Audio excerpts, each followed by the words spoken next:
For 7 weeks, the pristine wilderness of the North Cascades has held its breath. 7 weeks since a routine Park Service operation erupted into a bloodbath, and a man named Elias Vance vanished into the mist. The official report calls him a killer. The media calls him a monster. But as the most expensive manhunt in Washington state history grinds to a halt, we have to ask, are they chasing a man, or are they chasing a ghost? If you're new here, this channel is dedicated to the cases where the official story is just the cover. So, hit that subscribe button and ring the bell, because what we're about to reveal will make you question everything the FBI and Park Service have told you about the Ghost of Glacier Peak. Let's start with what we're told happened on September 12th. A team of 6 park rangers, led by Chief Ranger Marcus Thorne, was dispatched to a remote corner of the Glacier Peak wilderness. The official reason? To serve an eviction notice. Vance, a well-known figure in the backcountry community, had been squatting in a historic fire lookout for over a year, and the bureaucracy had finally caught up with him. But sources deep within the investigation have confided that this was never just about an illegal campsite. Thorne's team was unusually heavily armed for a simple eviction. They carried M&P 40 pistols and less lethal launchers. The question is, why? What did they know, or what did they think they knew about the man in that lookout? Elias Vance wasn't your typical hermit. A former Army Ranger and geologist, he left his life in Seattle after a personal tragedy, the loss of his wife and daughter in a hit-and-run. He retreated to the mountains, not as a dropout, but as a pilgrim. He became a fixture on hiking forums, a source of wisdom on weather patterns and trail conditions. He styled himself as steward of the stone and stream. His Instagram, before it was taken down, was a gallery of breathtaking time-lapse of the stars and intimate portraits of the wilderness. He wasn't just living in the mountains, he had become a part of them. So, what prompted the heavy-handed response? Unconfirmed reports suggest that a separate, federal warrant was active, related to threats Vance allegedly made online against a mining corporation, Omnimetals, which had been trying to expand its operations near the wilderness boundary. Vance was their most vocal, most knowledgeable opponent. Was this eviction a pretext to silence a troublesome environmentalist? When the Rangers reached the lookout, the confrontation was, by all accounts, brief. Radio transcripts are heavily redacted, but we know Thorne demanded entry. Vance refused. Words were exchanged. And then, the silence of the high country was shattered by gunfire. The result? Tragedy. Chief Thorne and 2 other rangers were killed. 2 more were seriously wounded. And by the time a helicopter full of state troopers arrived, Elias Vance was gone. The only thing he left behind was a lookout splattered with blood, and 3 stolen service weapons. But here's the first critical failure. If they suspected Vance was dangerous enough to warrant a heavily armed team, why the frontal assault? Why not contain the area, call in negotiators, and wait him out? The forced entry was a catastrophic tactical error that cost 3 lives and created the very monster they now hunt. What followed was what the FBI dubbed Operation Iron Net. A multi-agency manhunt involving over 200 personnel, FBI, State Patrol, National Guard, and scores of volunteer search and rescue. They deployed drones with thermal imaging, helicopters with FLIR cameras, and tracker dogs. They set up roadblocks on every Forest Service road within 50 miles. And they found nothing. Not a single footprint. Not a shell casing. Not a discarded protein bar wrapper. Not a blip on a thermal camera. Not a whiff for the dogs. It's as if the mountains themselves opened up and swallowed Elias Vance whole. This weekend, the public got a taste of desperation. A tip came in about a man matching Vance's description seen near a remote hot springs resort. Social media erupted. News choppers circled. A SWAT team surrounded a cabin and took a man into custody. The media frenzy was instantaneous. But it wasn't Elias Vance. The man arrested was a former Green Beret and avid hunter named Jax Reaper Kolchek, who had a bench warrant for missing a court date for a bar fight. He runs a popular, and I must say, quite aggressive, survivalist YouTube channel. There is zero evidence of any connection between Kolchek and Vance. In fact, Vance's online posts suggest he held a deep disdain for what he called performative militarism in the wild. He believed in harmony, not domination. So why raid Kolchek's cabin? What flawed intelligence led them there? And why the radio silence from the FBI when asked about this costly mistake? This is where the problem becomes clear. They are chasing whispers, and every dead end costs credibility, and millions of your taxpayer dollars. To understand why this manhunt is failing, you have to understand who they are hunting. Elias Vance is not a common fugitive. He is a force of nature. As an army ranger, he was trained in reconnaissance, survival, and direct action. His specialty was long-range patrol, moving unseen through hostile territory for weeks at a time. His military records, which we've obtained, are filled with commendations for his uncanny field craft and preternatural patience. As a geologist, he doesn't just see a mountain, he reads it. He understands its fractures and fissures, its aquifers and lava tubes. He knows where the caves are that don't appear on any map. He knows how to navigate by the mineral composition of the bedrock. Photos from his past life show a man utterly merged with his environment. One image shows him waist-deep in an icy river, perfectly still, watching a herd of elk. Another shows him perched on a razor-edge arete, barefoot, his soles as tough as leather. He practiced a form of extreme meditation, regulating his body temperature to withstand the cold. His friends, the few he had, said he could listen to the forest and hear things no one else could. This isn't a man running scared through the woods. This is someone who may have been preparing for this exact scenario for years. Former colleagues believe he prepositioned supply caches throughout the North Cascades, not just food and ammunition, but cold weather gear, water filters, and even climbing equipment. He could be sheltering in a glacial crevasse, warmed by a portable stove, watching the search helicopters through a periscope made of ice. A former climbing partner, who wished to remain anonymous, told us a story.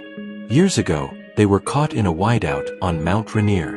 While his partner panicked, Vance simply sat down, built a small windbreak out of snow, and waited.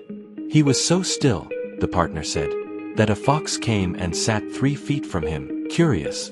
He was more a part of that mountain than I was. He told me, the mountain isn't trying to kill you. It's just indifferent. You have to learn its indifference. How do you track a man who has learned to be as indifferent and as patient as the mountain itself? The harsh reality, according to experts we've consulted, is that the entire operation is fundamentally mismatched. A former British SAS operative, now a private security consultant, put it bluntly: you're sending city cops and federal agents, men and women who excel in an urban environment, into a cathedral of rock and ice to hunt a trained phantom. Their boots are wrong. Their tactics are wrong. Their very mindset is wrong. They've engaged National Guard units, but are these soldiers trained in man-tracking and wilderness pursuit? Or are they trained for combat patrol and air assault? There's a massive difference. Tracking a man like Vance requires a subtler art. It requires reading the subtle distress of a bird call, the faint compression of moss days after a footprint was made. And that's assuming he's even still in the Glacier Peak wilderness. The Canadian border is less than 100 miles north through some of the most rugged, uninhabited terrain in the lower 48. A man with Vance's skills could have crossed into British Columbia in the first 4 days of the search. He could be in a remote logging town, or on a freighter heading to Alaska. He could be anywhere. So why does the FBI keep focusing this multi-million-dollar operation on a single, vast wilderness area? Are they getting secret intelligence that he's still there? Or are they praying he is, because the alternative that he slipped their net and crossed an international border would represent an unimaginable professional and public humiliation? Here's the uncomfortable truth the FBI doesn't want you to consider. Despite the 1,000 tips, the $2 million reward, and the endless press conferences, they are essentially playing a high-stakes game of chess against a grandmaster who not only knows the board better than they do but who may have already left the table. But perhaps the most chilling insight doesn't come from a tactical expert or a former colleague. It comes from his own family. We managed to speak with Elias's 17-year-old nephew, Liam. He was the one who introduced Elias to hiking after the tragedy. He didn't want to go on camera, but he gave us a statement. He said, and I quote, "After my aunt and cousin died, Uncle Eli changed. It was like the city, the whole world, hurt him. He went into the mountains to heal. He taught me everything. How to find water in a dry stream bed. How to walk without making a sound. We'd play this game. He'd have me wait at a trailhead, and then he'd vanish into the trees. I'd have to try and find him. I never could. Not once. He'd be watching me the whole time from some ledge I never even saw. I used to joke that he wasn't my uncle. He was the Ghost of Glacier Peak. It was a game. I never thought." His voice trailed off. That nickname wasn't just a joke. It was a prophecy. So, let's piece together what this manhunt might really look like on the ground. Imagine being part of an FBI search team. You're dropped by helicopter into a remote basin. The thud of the rotors fades, and an oppressive silence descends. You're trained to look for evidence. Footprints, broken branches, campfire smoke. But here, there is nothing. The ground is a complex tapestry of pine needles, heather, and granite. Every shadow could be a cave entrance. Every rustle of leaves could be a man, or just a marmot. You follow your GPS waypoints, your heavy pack chafing your shoulders. You are loud. Your breath plumes in the cold air. Your gear clinks. You are an alien in this environment.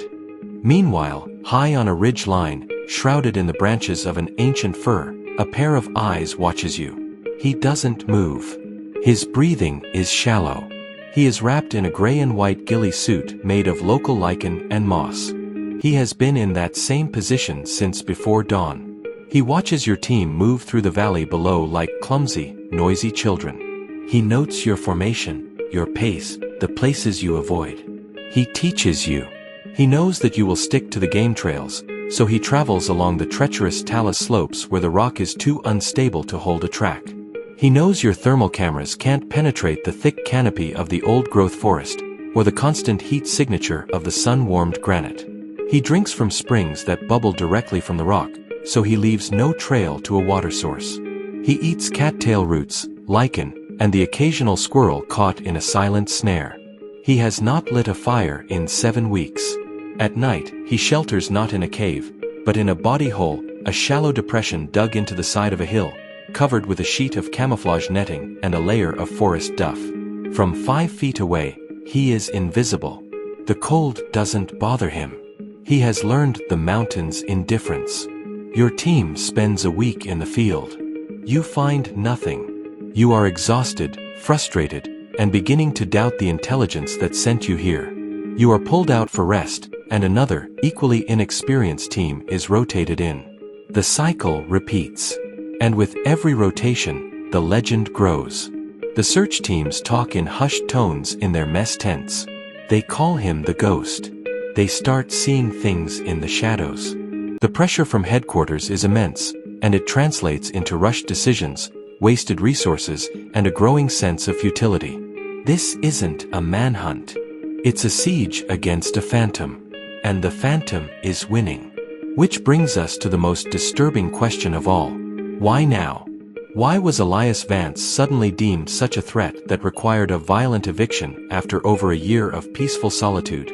We've dug into the Omni Metals angle. Their proposed expansion, the Glacier Peak Access Corridor, is currently in a final environmental review stage. The project is worth an estimated $4 billion in rare earth minerals. Elias Vance, with his geological expertise and his popular platform, was the most effective obstacle. His detailed reports on watershed contamination and seismic risks were a public relations nightmare for the company. Coincidentally, 1 week before the raid on the Lookout, Omni Metals CEO, Robert Sterling, gave a speech at a business luncheon where he called environmental activists domestic terrorists who hinder national progress. Language is important.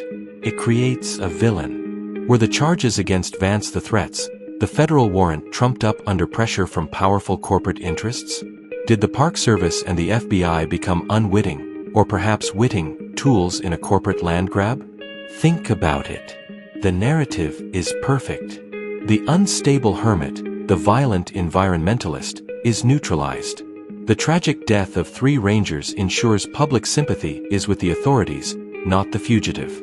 And with Vance out of the picture, either in custody or permanently on the run, the path is clear for Omni Metals. The most vocal critic has been silenced. The FBI refuses to comment on any connection to Omni Metals. The company has issued a standard press release expressing sorrow for the fallen rangers and denying any involvement. But the silence from the official channels is deafening. So, where does that leave us? A month and a half later, we have 3 dead rangers, a shattered family, a manhunt burning through public funds, and a fugitive who has become more legend than man. The official story is full of holes. The tactics are a failure. The motivation is shrouded in secrecy. Is Elias Vance a cold-blooded killer? Or was he a man pushed to the brink, forced to defend himself against an overwhelming force sent to silence him? Did he plan this? Or is he simply surviving, using skills he honed for solace, now turned to a devastating purpose? Every day that passes without a sighting isn't just a failure for the FBI. It's a piece of evidence that suggests their entire understanding of this case is wrong. The Ghost of Glacier Peak is out there, and his very elusiveness is his testimony. Thanks for watching, and for taking the time to look deeper into this case. If this video has made you question the headlines, make sure to subscribe and hit that notification bell. Share this with anyone who needs to see the story behind the silence. And most importantly, keep asking the real questions. The ones the authorities don't have answers for.